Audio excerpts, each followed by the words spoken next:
Hello and welcome to History Through Question. Today's topic is Ganasanga. This topic added in 2019 as an addition to the UGC NET history syllabus. And this topic is also in continuations to the earlier topic we have covered, that is the Janpada. Janpada, we will discuss that. जो जनपद है it stands for a country, और जो जनपदिन होते थे उसके citizens होते थे, और ईच ऑफ दी जो जनपदा है that was named after the tribe और the jana who had settled there in. So ये जो परमानेंट सेटलमेंट आ गया था दिस टाइम पे, दैट इज अ जनपदा के टाइम पे, to maintain this position they required some sort of political organization. So political organization दो टाइप की है, that is a republical form of the government or the monarchical form of the government. So in monarchy the king was the head and there is an element of centralization of the power. On the other hand जो republic है उसको हम कहते हैं गण संघास. Okay, सो गण संघास भी कहा जाता है रिपब्लिक को. So in this lecture we will try to understand. हम देखेंगे republics as a gana sanghas, what are its important characteristics of the gana sanghas, जो एग्जिस्टेंस है ऑफ द रिपब्लिक्स का कहाँ से हमें उसका रेफरेंस मिलता है गण संघास का. एंड नेक्स्ट इज सम, ये भी एक क्वेश्चन है, that is whether gana sanghas are really in democratic in nature, क्या वो डेमोक्रेटिक है नेचर में नहीं है, और what are the factors responsible for the rise of the republic, and the last is the factors responsible for the decline of the republics. So okay, so let's start. So ये जो गण संघास है इनमें जो इनकी जो सोसाइटी होती थी, सो in society में जो पीपल्स होते थे they were treated on an equal basis, उनको इक्वल बेसिस पे ट्रीट किया जाता था. अगर हम देखें एटलीस्ट, सो ये जो थ्योरी थी that is the treat the people on equal basis, at least this exist on the ruling class. Unlike the monarchial form of the government where जो किंग होता था वो हेड होता था और उसके सब नीचे सबऑर्डिनेट होते थे. सो वहाँ पे जो इक्वल एलिमेंट नहीं होता था इक्वालिटी का, ऑन द अदर हैंड गण संघास में it was one of the primary factor, और जब प्राइमरी कैरेक्टरिस्टिक था ऑफ द गण संघास का, that is they were treated on the equal basis. Okay, second point is they rejected the वैदिक philosophy, वो वैदिक philosophy को नहीं मानते थे. They rejected the Vedic philosophy. So question arise होता है, what are the factors why they did not accepted or they rejected the Vedic philosophy?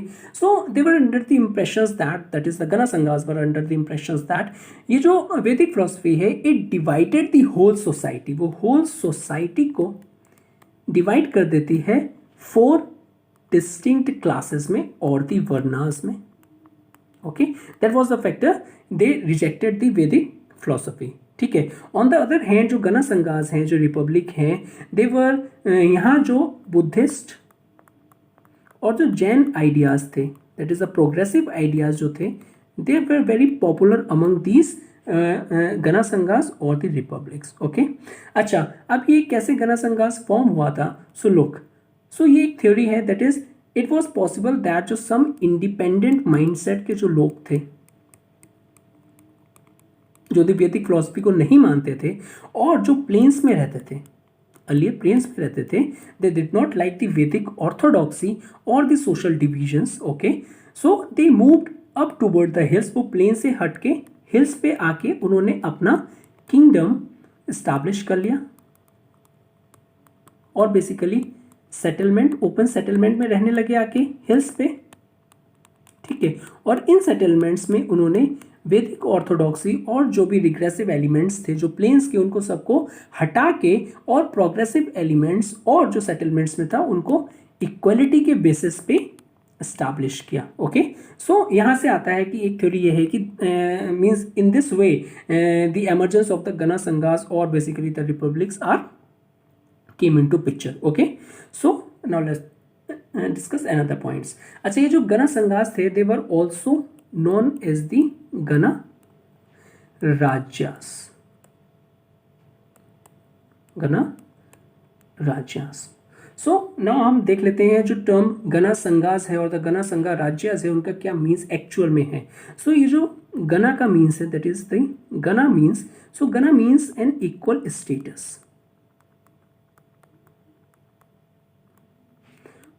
संघा, संघ मीन्स एन असेंबली, और जो राज्य मीन्स है that means the governance. That was the meaning of the Gana Sanghas or the Gana Rajyas. So इन जो Gana Sanghas में जो होता था, जो head of the families,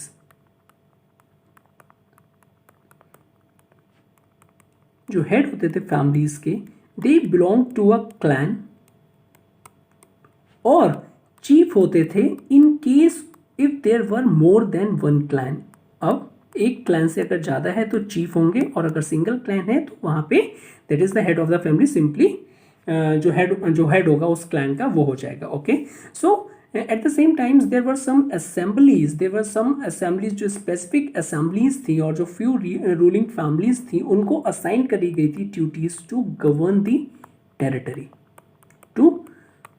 the territory. Some ruling families were assigned.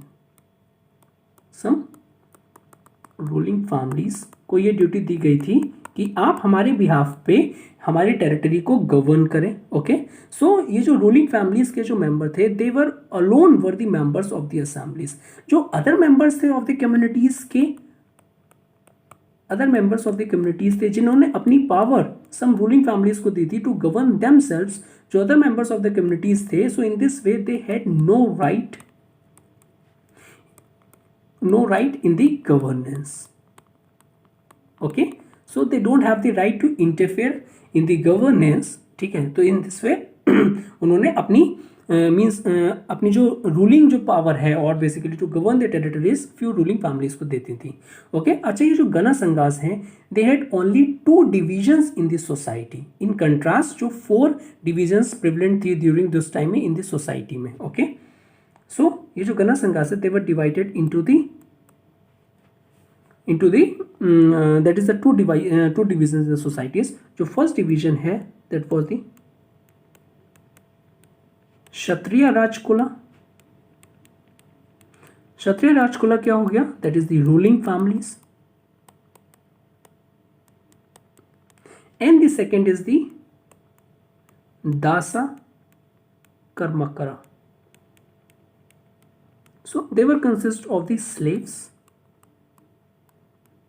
and the laborers. So in this way, the society of the Gana Sanghas are basically divided into 2. First is the ruling families and second is the slaves or the laborers. Okay, nowadays जो some scholars हैं, they use the term republic to refer to the Gana Sanghas. Okay, but ये जो republic है, republic is different from the monarchy, but it may have some social stratifications. Okay, some other prefer to use the term oligarchy in contrast to the use of the term the republic. ठीक है, under which some ruling families govern the territory, जो हमने देखा था. So जो some scholars हैं,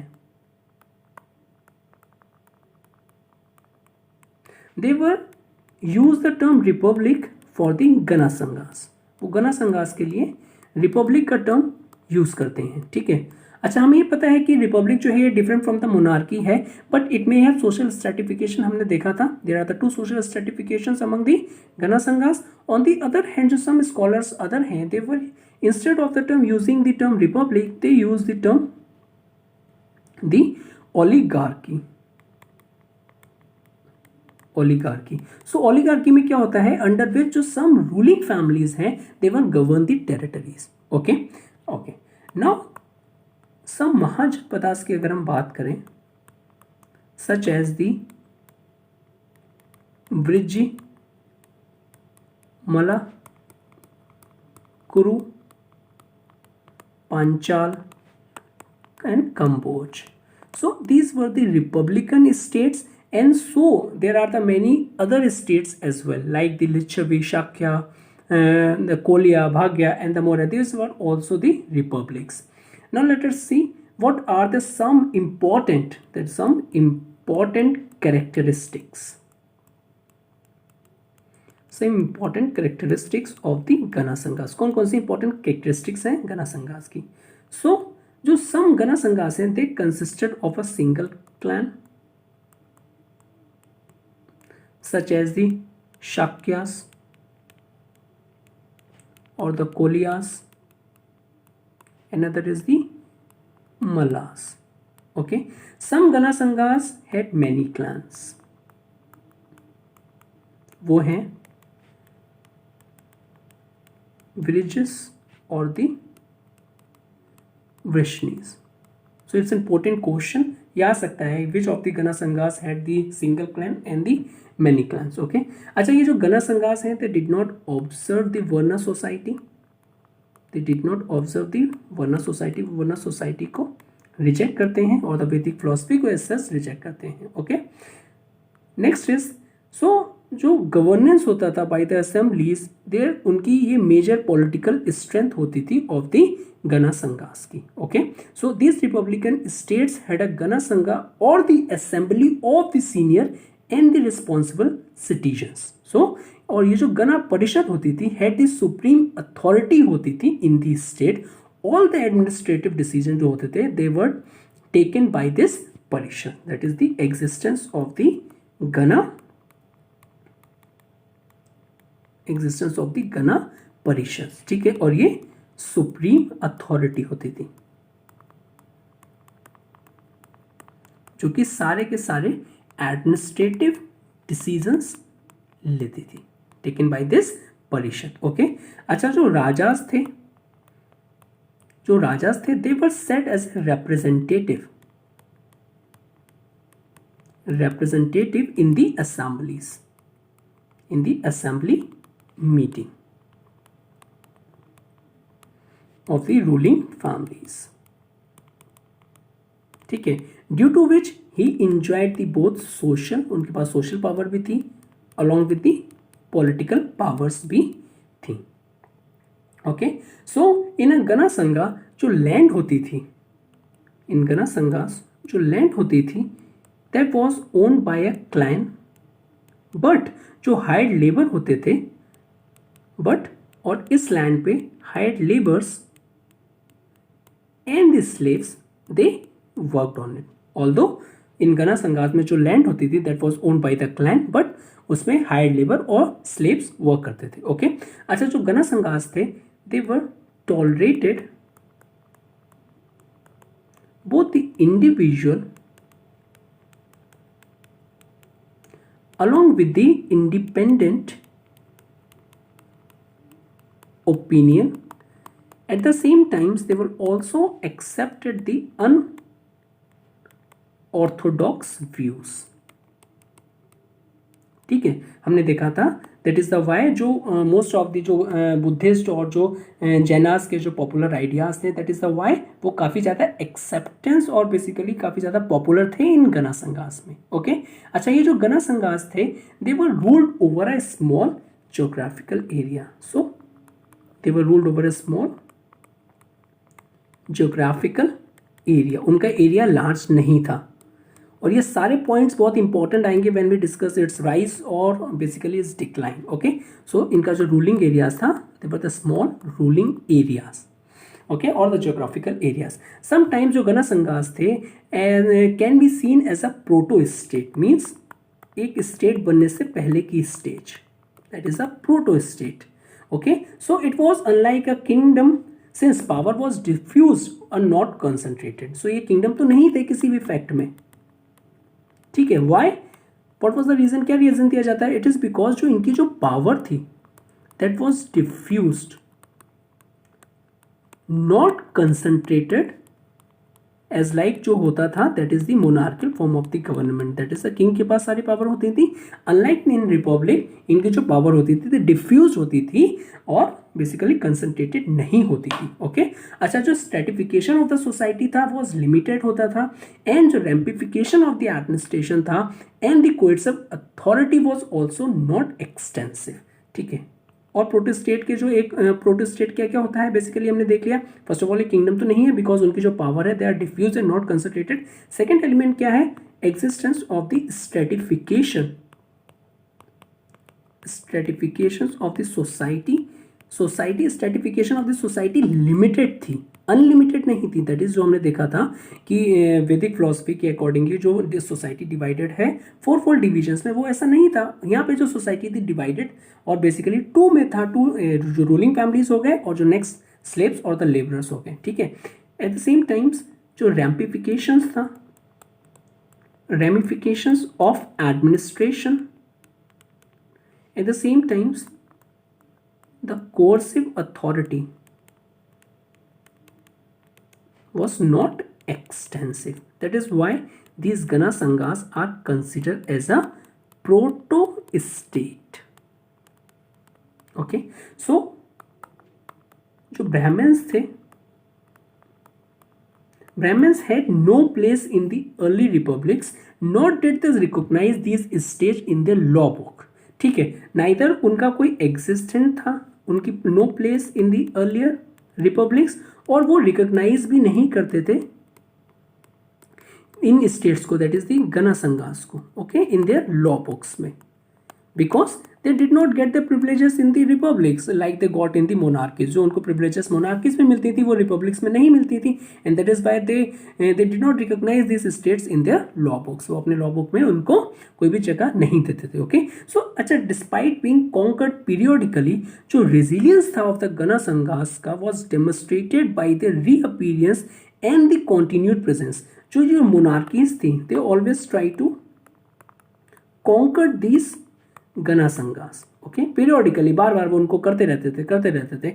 but जो हमें जो रेजिलियंस है ऑफ द गना संघास का, वो हमें डेमोन्स्ट्रेटेड करता है बाय द रीअपीयरेंस. वो बार बार आते जाते थे, that is the bar bar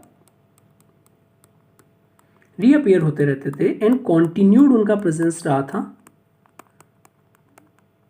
continued उनका जो प्रेजेंस रहा था until the mid of the first millennium AD. Okay, though the republic traditions became weak from the modern period onwards. ठीक है, और ये जो रिपब्लिकन जो ट्रेडिशन है, ये मॉडर्न पीरियड्स की existence of the modern period जैसे ही आया था उसके बाद से काफ़ी हद तक वीक हो गया था. But although it was exist, but in the weak state में था, बट हाँ एग्जिस्ट था. ठीक है, now next is the existence. Okay, the existence of the republics or the Gana Sanghas. Okay, so Indian literatures, that is the comprising the Brahmanical और the Buddhist जो हो गए, Buddhist text हो गए,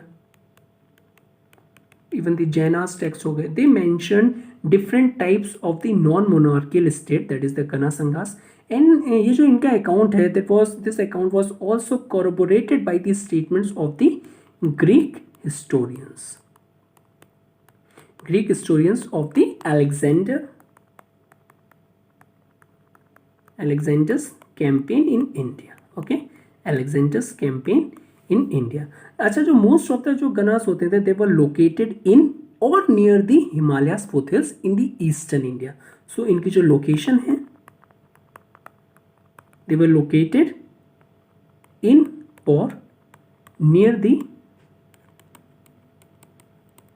foothills of Himalayas, especially in the eastern India. While the major kingdoms थे, they occupied the fertile alluvial tracts of the Ganga Valley or the plains. Okay, अच्छा, ये जो मोर डिटेल है जो हमें गना संघास के बारे में जो मिलती है, they were provided by the Buddhist and the Jaina texts in comparison to the Brahmanical ones. क्योंकि हमने देखा था वाई जो ब्राह्मणिकल्स जो लॉ बुक्स में वो इंटरेस्ट नहीं लेते थे, इट इज़ बिकॉज उनको कोई प्रिविलेजेस नहीं मिलता था in the non monarchial states. That is why उनको वो उनका मेंशन करना ज़रूरी नहीं समझते थे. ओके, ठीक है. ओके, अच्छा, हम देखते हैं. ठीक है, ये भी एक क्वेश्चन की the more detail on the gana sanghas जो थे, they were provided by the Buddhist and the Jainas in comparison to the Brahmanical ones. तो ठीक है, अगर ये क्वेश्चन आ जाता है तो हम इसको कैसे एक्सप्लेन करेंगे, why? So this is because जो किंगशिप था, it was central to the Brahmanical society. ये जो सेंट्रल था, ये Brahmanical society, that is the social as well as the political ideology के सेंट्रल में था. ओके, अच्छा, और इन कंपेरिजन टू ये जो किंगशिप हो गया, that is the monarchial. On the other hand जो किंगलेसनेस था, किंगलेसनेस को इक्वेट किया गया है विद द एनार्की.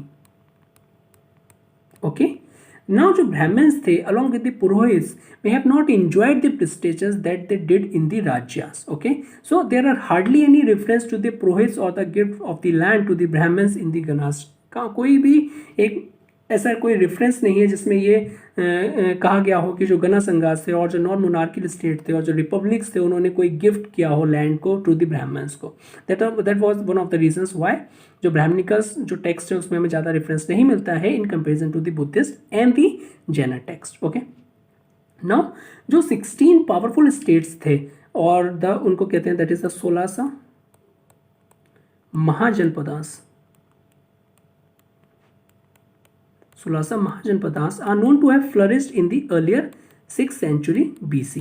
और उनके जो नेम्स हैं they are listed by the contemporary both Buddhist and the Jain text in the Jain text. अच्छा, इसमें जो है इसमें two kinds of states are included in the list of the mahajanapadas, that is the monarchies और द राज्यास और the non monarchial state और the gana संघास.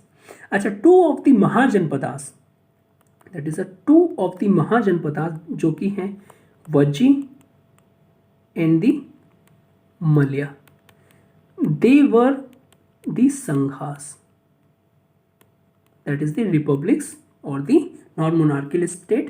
At the same time, Buddhist text also mentions some others such as the Shakyas, Kapilavastu, Kolyas, Dvedha, Ramagrama, Bulis of Alkapa, Kalmas of Keshaputta, Mauryas of Pipilva, Bhagas, with their capital or the Sumhara hills. So this Buddhist text provided the further informations or the extended information, but the two important jo Mahajanpadas हैं, that is the Vajji and the Malya, they were considered as this Shangas. Okay, at the same time there were two other types or two types of the Ganas. ठीक है, तो इसमें जो Ganas भी होते थे उसका डिफ्रेंसिएशन भी किया गया है. There are the two types of the Ganas. ठीक है, those who comprised all are the section of one clan, that is one clan जो है शाक्यास और the Koliyas for instance, and those who comprise are confederations of the several clans, जिसमें several clans होती थी, that is the Vajjis and the Yadavas. Okay, so जो term gana और the sangha है they were used as a synonym in the political terms in some literary sources such as like the Panini's Ashtadhyay. So we will discuss this gana sanghas as per the literary evidence, जो हमें literary evidence मिलते हैं. Although we have discuss each and every aspect, उससे पहले हम discuss कर चुके हैं, बट हम जो डिस्कस कर रहे हैं ये as per the literary evidence discuss कर रहे हैं. ओके, सो इसमें कहा गया जो टर्म गना और संघास है they were used as a synonymous political terms in the some literary sources, that is the Panini's Ashtadhyay and the Majjhima Nikaya. Okay, on the other hand जो जैना आयरंगा जो सुता है उनका, they were also refers some of the regions that was ruled by the Ganas. Okay, now Arthashastra, if we talks about the Arthashastra, they also mention several corporations such as the Lichavikas,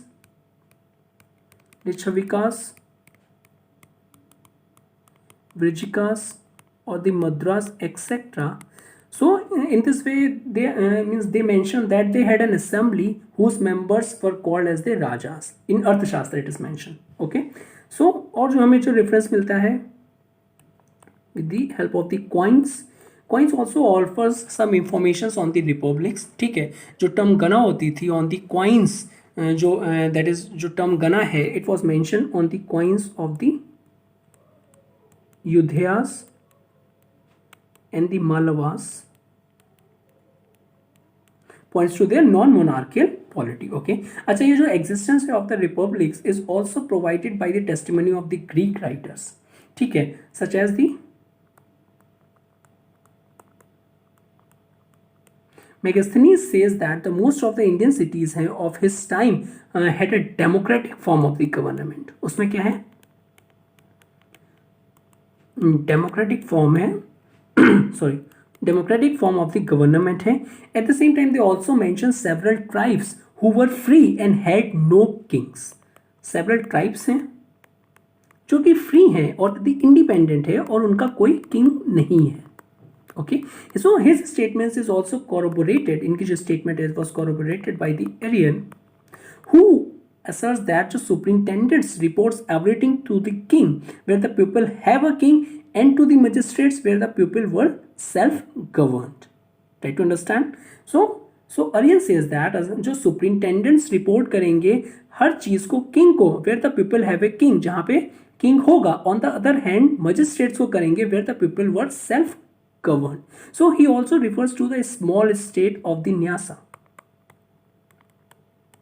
as having an oligarchical form of the government. Oligarchical, what is oligarchical? We will already discuss. That is ruling by the few families. Okay.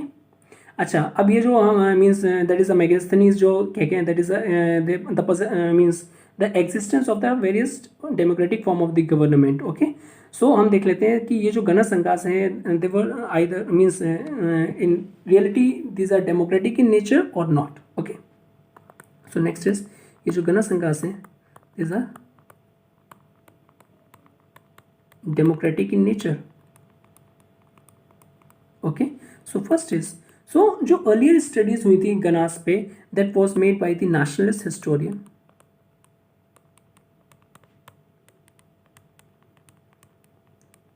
They term to glorify, वो उनको glorify करना था by exaggerating the democratic features of the gana sanghas. So it was mainly to disapprove the assertions of the western scholars. Okay, so जो western scholars के assertion को means disapprove करना था, जो कहते थे हमेशा जो इंडियंस हैं they had never known anything other than the despotic rule. Okay, second point is जो एंशियंट इंडियन गणास थे were not however the democracies. Okay, because जो ट्रांसलेशन है ऑफ द गणा एंड द संघ as a republic is misleading है. ठीक है, जो पावर होती थी अगर हम इसमें भी देखें, जो पावर होती थी that was vested in the hand of an aristocracy that was comprising the head of the leading Kshatriya families. Okay, so there were no single hereditary monarch. Instead एक चीफ होता था, there was a chief and an aristocratic council और the assembly which mean in the hall, that is the Santagraha.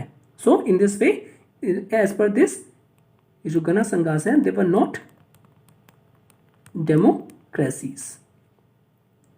Other point is जो effective executive power थी along with the day to day political management था must have been in the hands of a smaller group होना चाहिए था. ठीक है, on the other hand जो political systems of the ganas था seems to have been a compromise between the government by the assembly and by an oligarchy within the assembly. Okay, so वो कैसे neglect किया है it's a democracy. So they consider as an compromise between the government of assembly and by an oligarchy within the assembly. Okay, अच्छा, next is जो Licchavis of the Vaishali के थी हैं according to the एकापना जतका, अकॉर्डिंग टू द एकापना जतकास जो लिच्छवीज थे, Licchavis of the Vaishali they possess some sort of 7,707 rajas in order to govern the realm. ठीक है, and a similar number of uprajas. ठीक है, राजास हो गए 7,707 along with the uprajas, उतने इक्वल नंबर के उपराजास भी थे. At the same time सेनापतिस, military commanders were also there. भंडागारिकास that is the treasurers were also there. ठीक है, ओके. अच्छा, जो महावस्तु थे however put the number at 1,68,000 राजास in वैशाली. सो ये तो हो गया एक पाना जतका. ऑन द अदर हैंड जो महावस्तु है according to them there was 1,68,000 rajas are there in the Vaishali or the Lichavis. So these figures should not be taken literally, but हमें definitely एक suggest मिल जाता है और basically that the Lichavis possess a large assembly जिसमें there was comprising the head of the Kshatriyas family जो अपने आप को राजास कहते थे. So they usually, although they usually met once in a year in order to transact the business or the basically the public business, along with they elect their leaders who had a fixed tenure. सो ये जो Licchavi assembly है, they had a sovereign power and could pronounce the death और the exile punishments. Although ये नहीं कह रहे हैं, ठीक है, जो लिच्छवीज की असेंबली है, although had a sovereign power है उसके पास, और वो प्रोनाउंस इवन डेथ सेंटेंस भी कर सकती है और द एक्साइल पनिशमेंट भी कर सकती है। बट जो डेली एडमिनिस्ट्रेटिव मैटर्स हैं, that what dealt with a smaller council of the 9 men in the name of the larger assembly. At the same time, some women significantly were also not included in the assembly. So in this way, they were also they were put forward this point in order to in order to prove that the monarchical, that is sorry, the republics are not the real democracies. Okay, अच्छा, ये जो गणास थे, they were also closely associated with the Kshatriyas. जो गणास थे, they were also closely associated with the Kshatriyas and were named after the ruling Kshatriya clan. हमने जो देखा था, okay? So members were linked to each other through a real or the claimed kinship ties. ठीक है.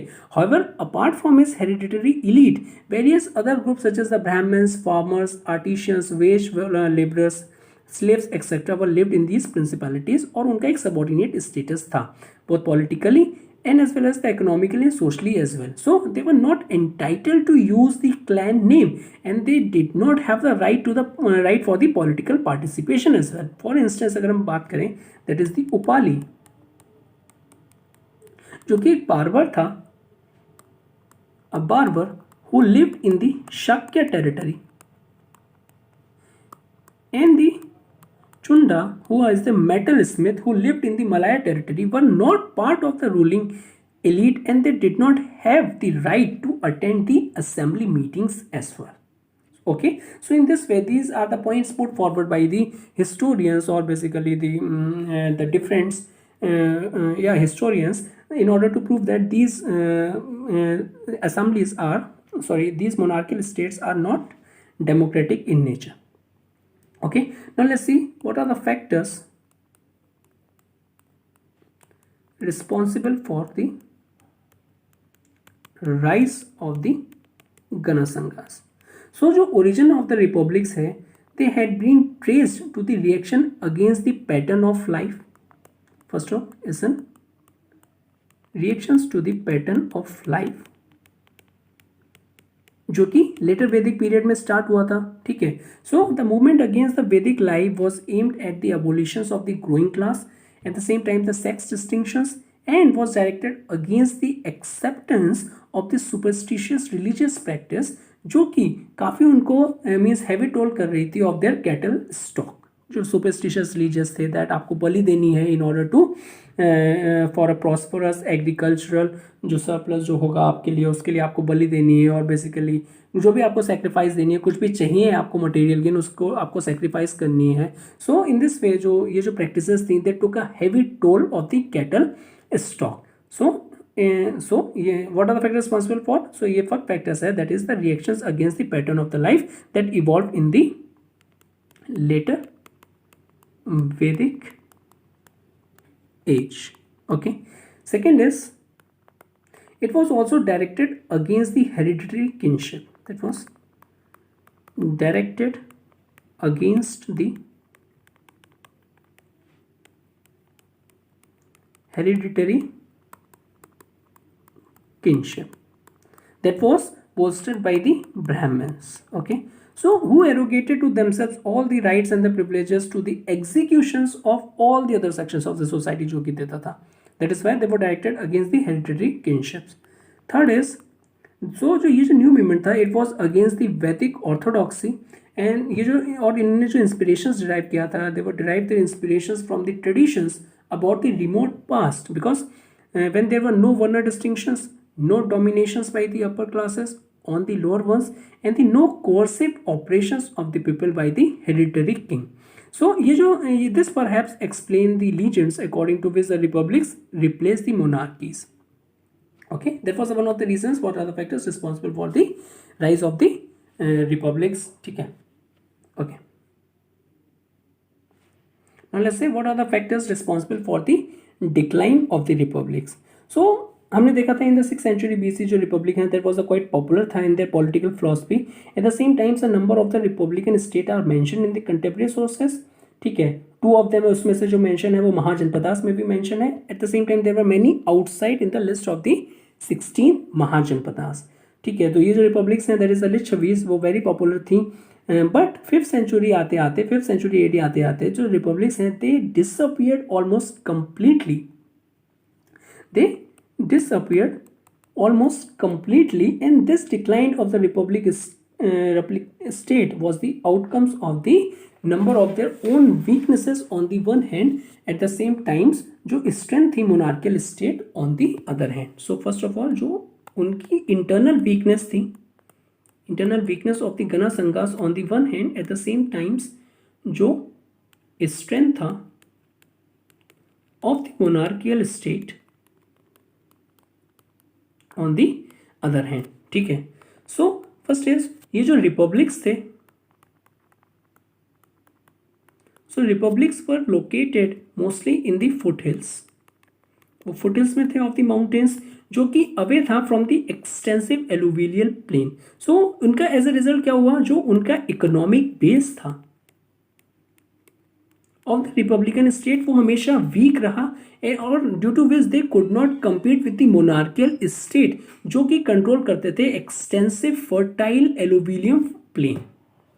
Okay, तो उनका जो economic base था वो हमेशा लो था in comparison to the extensive fertile plains जो कि होल्ड करते थे मोनार्कियल स्टेट्स. अच्छा, जो रिपब्लिकन स्टेट्स थे they was killed by their internal difference. उनका जो इंटरनल डिफरेंस था वो काफ़ी ज़्यादा था, ड्यू टू विच क्या होता था, जो वो डिसीजन मेकिंग जो था, जो इंटरनल डिफरेंस के मारे जो उनका डिसीजन मेकिंग था वो system it was quite complex था. अब जब ये सिस्टम कॉम्प्लेक्स है, सो कोई एक अगर सीरियस चैलेंज आ गया emerge in front of the republic state, और उनका जो इंटरनल डिफरेंस है और जो डिसीजन मेकिंग कॉम्प्लेक्स है, due to which they respond नहीं कर पाते थे क्विकली और respectively. Okay, on the other hand जो मोनार्कियल स्टेट थी they enjoyed the benefits of unity of command under the monarch who could take immediate strong decisions लेते थे that was as per the need of the circumstances which was not possible for the republican state. जो republican states के लिए ये possible नहीं था. Next is the conservative outlook. जो outlook था ऑफ द रिपब्लिक्स का वो भी कंजर्वेटिव था. Okay, and it was played an important role in their decline. Okay, so जो रिपब्लिकन स्टेट्स थे they also maintained the limited contact. उनका जो कॉन्टैक्ट था वो भी बहुत लिमिटेड था with the outside world. Because हमने देखा था वो स्टार्टिंग में ही देखा था ये स्मॉल जोग्राफिकल एरिया में कन्फाइंड थे इन कंट्रास्ट मोनार्कियल स्टेट जो कि wide area geographical area cover कर देते हैं. ठीक है, सो इनका जो republican state maintain the limited contact with the outside world. As a result क्या हुआ, so as a result of that they could not evolve with the passage of times in terms of their economic and the political and the administrative institution. सो वो evolve नहीं कर पाए with the passage of time,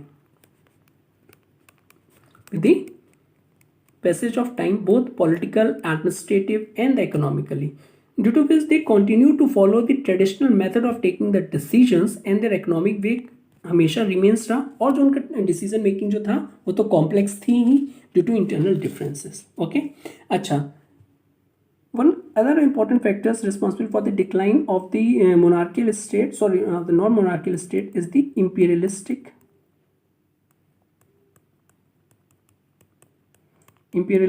policies that was adopted by the rulers of the monarchical state, such as the Ajashatru, Mahapadmananda,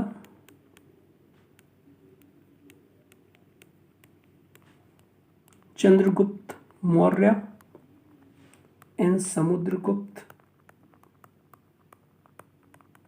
They doomed the fate of the republican state because these rulers annexed and wiped out a large number of the republics, and as per the Allahabad pillar inscriptions, Allahabad pillar inscription of the Samudragupta, the republics like Mallavas, and the Yudhayas were voluntarily surrendered to the Gupta's authority and accepted the overlordship of the Samudgupta. So these are the factors responsible for their decline of the republic states. Okay. So this is all about the Gana Sanghas. If you like this video, please do like, share and subscribe, and thank you very much for watching this. Have a good day.